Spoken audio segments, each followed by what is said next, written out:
இந்த குருவியோட கூடு மழை இடினால கொஞ்சம் கொஞ்சமா கீழே விழுந்து உடைய ஆரம்பிச்சிச்சு.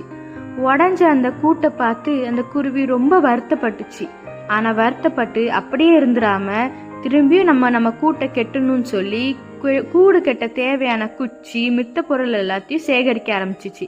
அதை பார்த்த மித்த பறவைகள்லாம் அதை பார்த்து கிண்டல் பண்ணுச்சு. என்ன அந்த குருவி ஜாலியா இல்லாம சும்மா அதை இதையுமா சேர்த்து கூடை கெட்டிக்கிட்டு இருக்குன்னு. ஆனா அந்த குருவி இதெல்லாம் பொருட்படுத்தாம அந்த கூட்டை நல்லபடியா கெட்டி முடிச்சிச்சு. இப்ப நிம்மதியா அந்த கூட்டுல இருக்கு.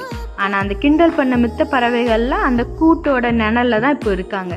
இந்த குருவியோட கதையிலேருந்து நம்ம என்ன தெரிஞ்சுக்கணும்னா, மித்தவங்க என்ன சொல்றாங்கங்கிறத பொருட்படுத்தாம நம்மளுக்கு என்ன தேவை, நம்மளுக்கு என்ன நல்லதுங்கிறத தெரிஞ்சு நம்ம செய்யணும். மித்தவங்களுக்காண்டி நம்ம வாழ முடியாது.